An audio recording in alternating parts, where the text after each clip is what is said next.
Olá, meus amigos, meus irmãos, sejam todos bem-vindos a mais uma edição do Evangelho no Lar, do Grupo Espírita Garimpeiros da Luz, aqui em Natal, Rio Grande do Norte. É sempre com muita alegria que voltamos a cada domingo para o nosso encontro, o encontro da família com Jesus, para esses momentos breves, mas importantes, de reflexões em torno dos ensinamentos de Cristo. Não esqueçamos o nosso recipiente com a água a ser fluidificada pelos guias espirituais durante a nossa reunião. Essa água deverá ser ingerida no final da reunião, com muito respeito, com muita seriedade, com muita fé, porque ela vai trazer benefícios ao nosso campo físico, mental e espiritual. Então, vamos fazer a nossa leitura preparatória do livro Pão Nosso, ditado pelo Espírito Emmanuel, através da psicografia de Chico Xavier. A mensagem de hoje é a 42. Sempre vivos. Ora, Deus não é dos mortos, mas sim de vivos. Por isso vós errais muito. Jesus. Registro de Marcos, capítulo 12, versículo 27. Considerando as convenções estabelecidas em nosso trato com os amigos encarnados, de quando em quando nos referimos à vida espiritual utilizando a palavra morte nessa ou naquela sentença de conversação usual. No entanto, é imprescindível entendê-la não por sensação, e sim por atividade transformadora da vida. Espiritualmente falando, apenas conhecemos um gênero temível de morte, a da consciência denegrida no mal, torturada de remorso ou paralítica nos despenhadeiros que marginam a estrada da insensatez e do crime. É chegada a época de reconhecermos que todos somos vivos na criação eterna. Em virtude de tardar semelhante conhecimento nos homens, é que se verificam grandes erros. Em razão disso, a Igreja Católica Romana criou em sua teologia um céu e um inferno artificiais. Diversas coletividades das organizações evangélicas protestantes apegam-se à letra, crentes de que o corpo, vestimenta material do espírito, ressurgirá um dia dos sepulcros, violando os princípios da natureza, e inúmeros espiritistas nos têm como fantasma de laboratório ou formas esvoaçantes, vagas e aéreas, errando indefinidamente. Quem passa pela sepultura prossegue trabalhando, e aqui, quanto aí, só existe desordem para o desordeiro. Na crosta terrestre, ou além de seus círculos, permanecemos vivos invariavelmente. Não te esqueça, pois, de que os desencarnados não são magos nem adivinhos. São irmãos que continuam na luta de aprimoramento. Encontramos a morte tão somente nos caminhos do mal, onde as sombras impedem a visão gloriosa da vida. Guardemos a lição do Evangelho e jamais esqueçamos que nosso Pai é Deus dos vivos e mortais. Então, a reflexão de Emmanuel em torno das palavras de Jesus é exatamente uma reflexão de que o cessar da vida não existe. A morte atinge só o corpo físico, o corpo orgânico, mas a essência, o espírito, continua a sua jornada. Só morre, só se encontra morto aquele que continua mergulhado na maldade, criando sombras e tormentos para o seu viver. Então, fica assim a mensagem porque novembro, né, tem praticamente início os festejos destinados, não seriam festejos, seriam homenagens aos desencarnados, né? Dia 2 de novembro é o dia de finados. Então, essa mensagem, iniciando o evangelho do mês, é bastante providencial. Vamos agora fazer a nossa prece inicial. Vamos elevar nossos corações, a nossa mente, a Deus nosso Pai, pedindo a presença dos nossos guias espirituais. Senhor Jesus, aqui nos encontramos mais uma vez reunidos em nome de Deus, em vosso nome, para o estudo do Evangelho, desejosos de entender os vossos ensinamentos e, sobretudo, vivenciá-los. Abençoa-nos, nos fortalecendo em nossa caminhada, para que possamos viver com fé, com esperança, com fortaleza, com forças, para podermos enfrentar as dificuldades, as adversidades da vida terrena. Fica conosco, Jesus, agora e sempre. Que assim seja. Bem, meus amigos, meus irmãos, dando continuidade ao estudo do Evangelho, a partir do Sermão da Montanha, o registro é de Mateus, que é o registro mais completo com relação ao Sermão da Montanha. Então, hoje, prosseguindo, Jesus continua a falar para aquela multidão e para todos nós, dizendo: não queirais julgar, para que não sejais julgados. Pois com o juízo com que julgardes, sereis julgados, e com a medida com que medirdes, vos medirão também a vós. Como é que vedes um argueiro no olho do vosso irmão, quando não vedes uma trave no vosso olho? Ou como é que dizeis a vosso irmão: deixa-me tirar um argueiro do teu olho, vós que tendes no vosso uma trave? Hipócritas, tirai primeiro a trave do vosso olho, e depois então vede como podereis tirar o argueiro do olho do vosso irmão. O registro é de Mateus, no capítulo 7, os versículos são de 1 a 5. Então, meus amigos, Jesus assim nos traz essa reflexão. Naquele tempo, os fariseus se achavam com o direito, com a autoridade de censurar, de julgar as pessoas. Eles se achavam com essa autoridade porque tinham o conhecimento da Torá e de outros livros sagrados, e assim se sentiam confortáveis para julgar o seu semelhante, muito embora por dentro fossem verdadeiros sepulcros, né, como o próprio Cristo falou. É inevitável que quando a gente esteja em um ambiente,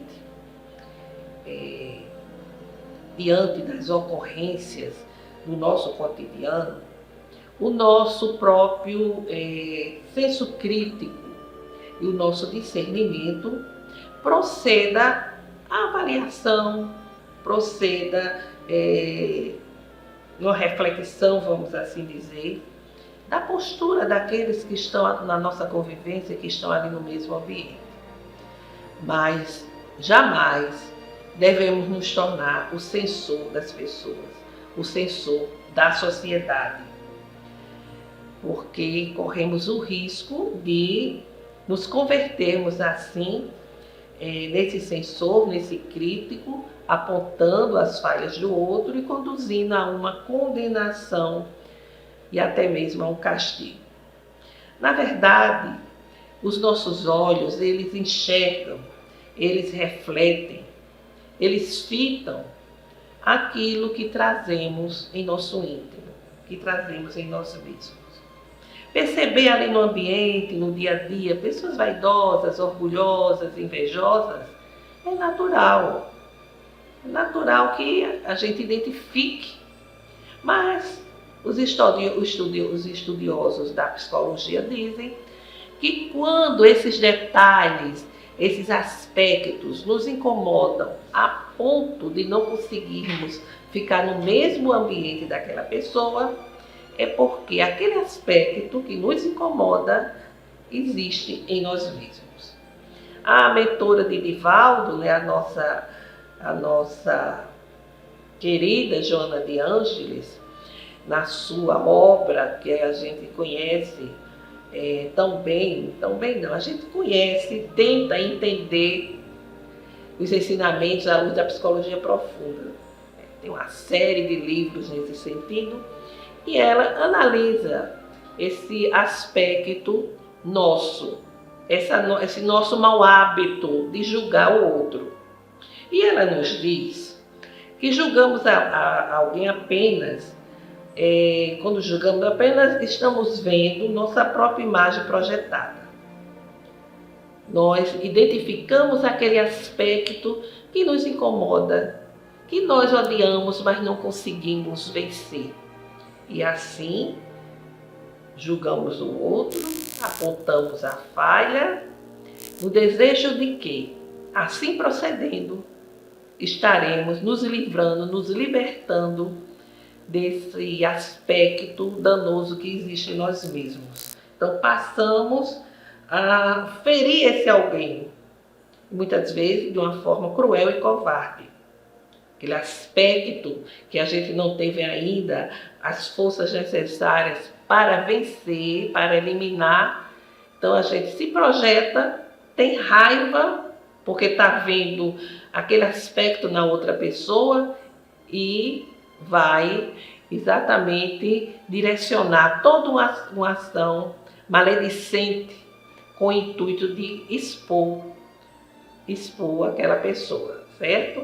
Então, meus amigos, ainda hoje, a gente falou dos fariseus, mas ainda hoje nós nos encontramos esse tipo de atitude, esse tipo de má tendência em vários segmentos da nossa sociedade.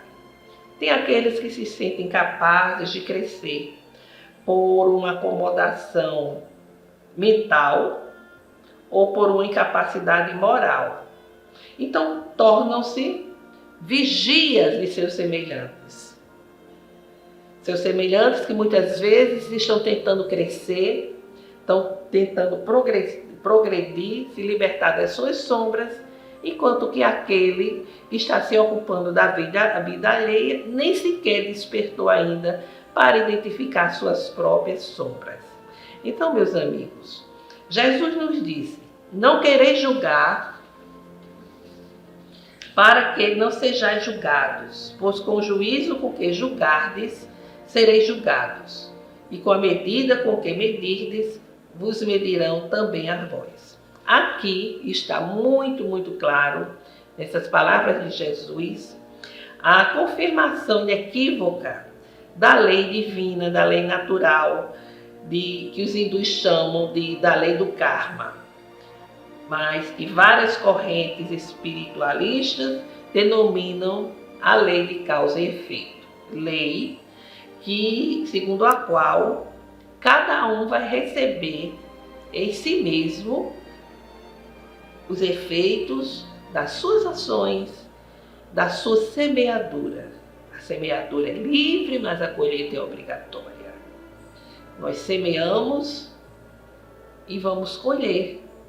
Então, se julgamos, se somos cruéis, se nos tornamos censores dos nossos irmãos, agindo com maledicência, na maioria das vezes é assim, o que é que ocorre? Seremos igualmente julgados, seremos igualmente censurados, porque é a lei de causa e efeito. Ninguém foge dela. É uma lei automática, não sendo possível escapar dessa lei, certo? É uma lei divina, natural, que existe e que estamos submetidos a ela. Acontece ainda muitas vezes que uma pequena imperfeição do nosso semelhante, um detalhe muitas vezes, assemelha-se até a uma palhinha, como está lá no Evangelho, um cisco insignificante, mas que nos chama a atenção e que nós passamos a apontar esse erro, a apontar essa falha, quando na verdade nós temos aquela mesma falha, aquela mesma imperfeição em um potencial bem mais acentuado, ou temos tantas outras imperfeições que representam quase que uma trave em nosso olho.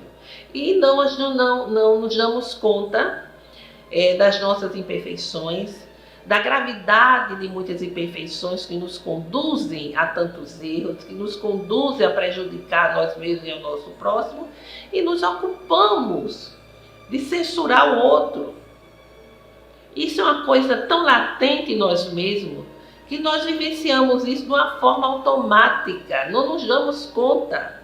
Isso é em qualquer ambiente em que estejamos, até na casa espírita, nós estamos a censurar esse ou aquele irmão, porque disse uma palavra tal, porque tomou alguma posição.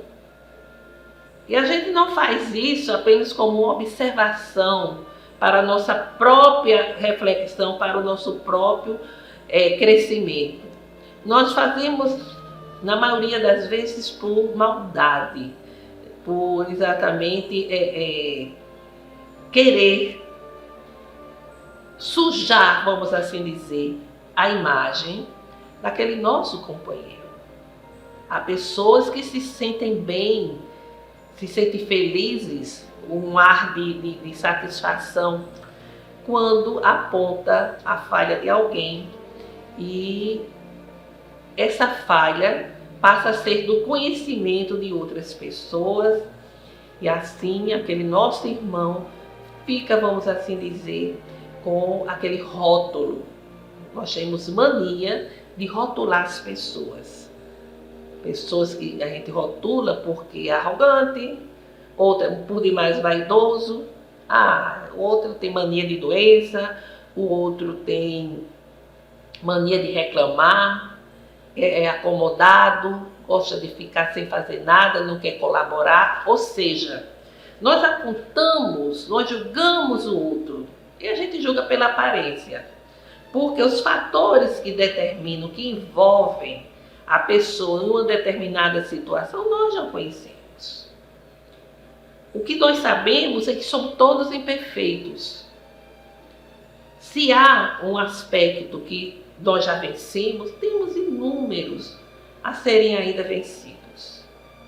Aquele nosso irmão, ele é um ser em processo evolutivo, assim como nós também estamos, que tem as suas qualidades, que tem exatamente as suas virtudes, mas que nós já temos o nosso olhar para o nosso próximo nesse sentido. A gente tem um olhar muito negativo de ver as imperfeições do outro, os erros do outro, de ver as desgraças que acontecem, de dar importância, deixar que o mal seja por nós comentado, dimensionado, enquanto existe o bem que precisa ser enaltecido. Dentro de casa, na família, quantas vezes o senso crítico prejudica? Aquele senso crítico em que um cônjuge não vê o esforço do outro, as virtudes, as qualidades do outro e só faz julgar. Mas você não fez isso, você esqueceu disso. Só vê o lado da falha, o lado negativo. Isso gera muitos e muitos tormentos. Com os filhos, saber orientar as más tendências, orientar os erros, mas sobretudo encorajar as qualidades, as virtudes que aquele ser já apresenta. Isso é fundamental, mas nós temos essa capacidade de sensor por demais aguçada. Jesus nos mostra ainda que nós encontramos essas dificuldades, né, para vencermos as nossas falhas, os defeitos, os nossos vícios, e que estamos muito sempre aptos a ver o que o outro tem de ruim, os erros do outro, como acabamos de dizer. Devemos primeiramente julgar a nós mesmos, julgar as nossas atitudes, a nossa maneira de ser, refletir como tem sido o nosso dia a dia, o nosso cotidiano. Será que estamos a julgar os outros, a jogar pedras no outro? Porque se queremos corrigir um determinado aspecto em nosso semelhante, nós precisamos não ter mais aquela imperfeição, não praticarmos mais, não ter mais aquele defeito, porque não tem nenhuma moral, nenhuma validade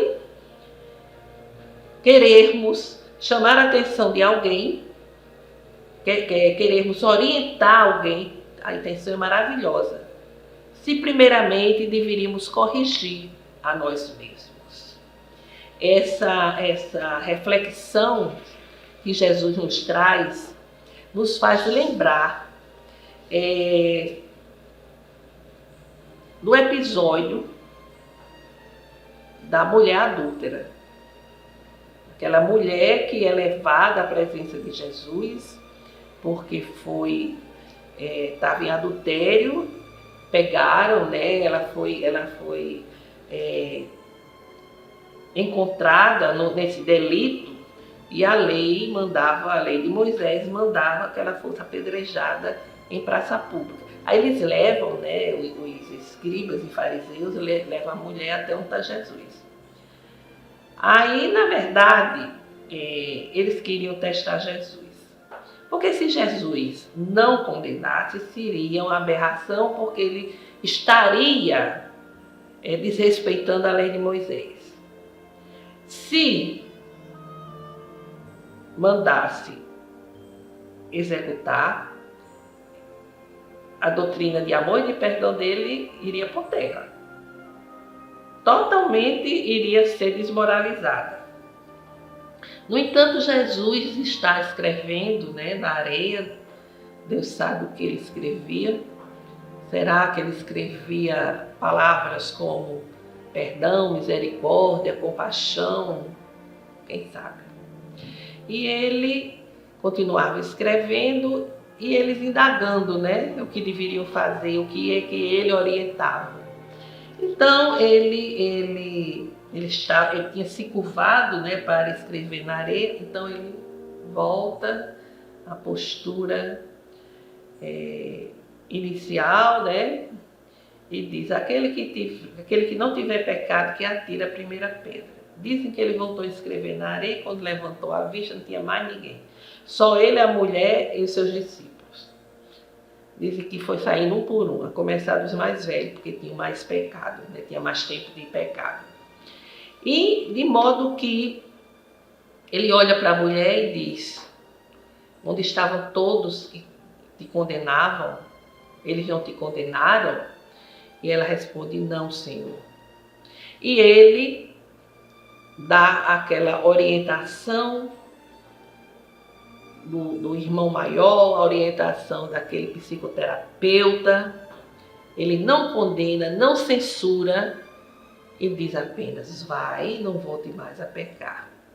Com isso, naquele momento que Jesus disse: atira a primeira pedra, quem não tiver pecado, ele já havia ali captado o psiquismo daquelas pessoas, sabia que ali entre aquelas pessoas tinha adúlteros, tinha homicidas, tinha traidores, tinha exatamente assassinos, delinquentes de todos os tipos, e que se achavam no direito de julgar e exigir uma execução, porque os delitos dele não eram da opinião pública, né? Não era do conhecimento público, mas Jesus sabia, estava tudo registrado perante as leis divinas, perante a consciência, vamos assim dizer, cósmica.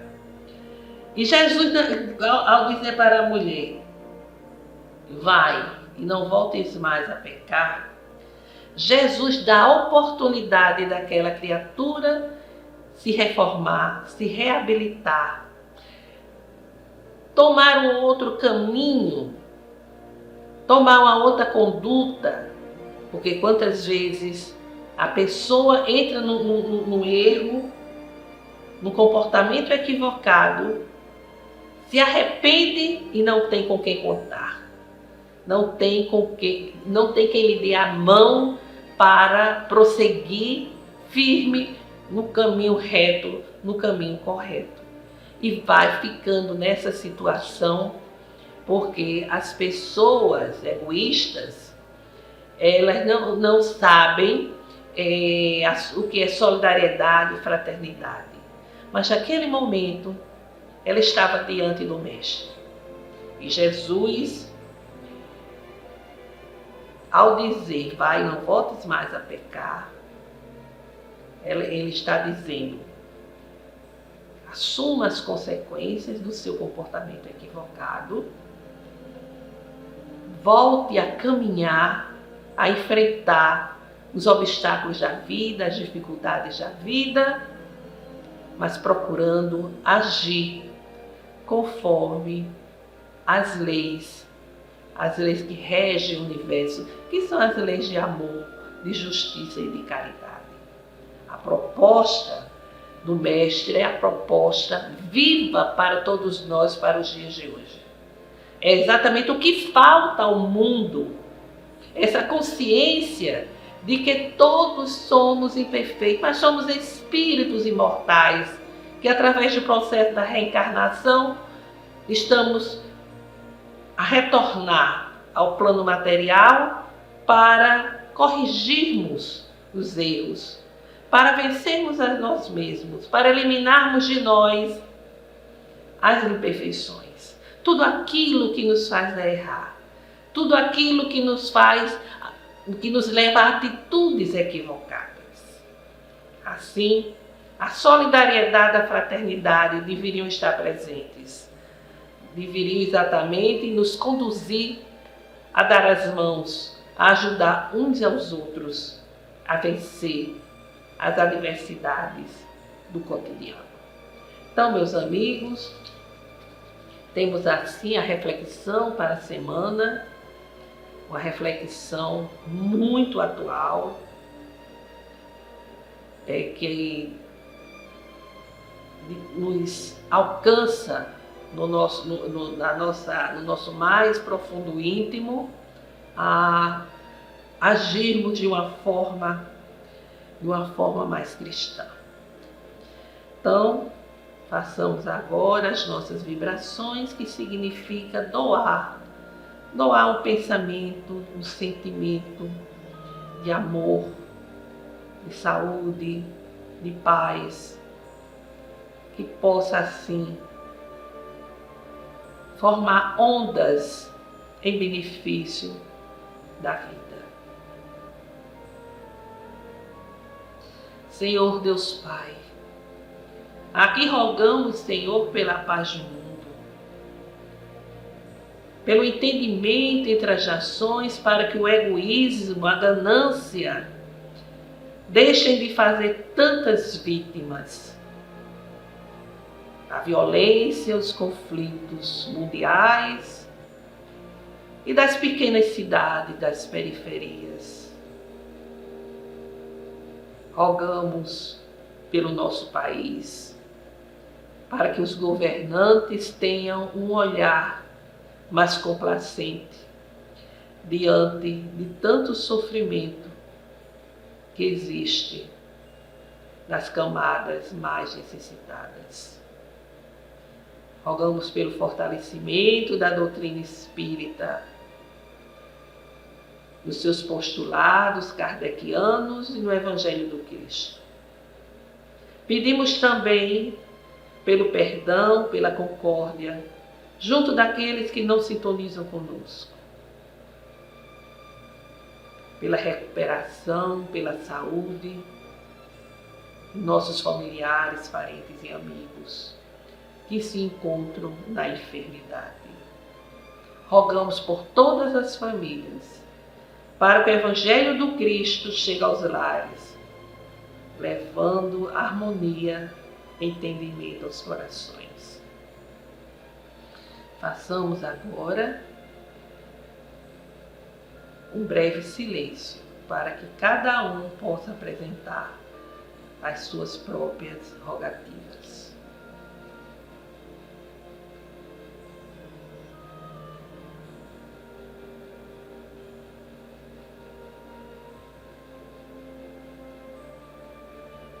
Nosso Pai que estás em toda parte, glorificado e santificado seja o vosso nome no louvor de todas as criaturas. Venha a nós o vosso reino de amor e sabedoria. Seja feita a vossa vontade acima dos nossos desejos, aqui na terra e em todos os ciclos espirituais. O pão nosso, do corpo e do espírito, dai-nos hoje. Perdoai, Senhor, as nossas dívidas, ensinando-nos a perdoar os nossos devedores com esquecimento de todo mal, não permitindo que venhamos a cair nas tentações das nossas próprias inferioridades, livrando-nos da maldade que ainda reside em nós mesmos, para que assim reine a paz, o entendimento, o amor na caridade, hoje, amanhã e sempre. Que assim seja. Com esta prece, encerramos o Evangelho no Lar da noite de hoje, desejando a todos uma semana de saúde, paz e harmonia. Até breve.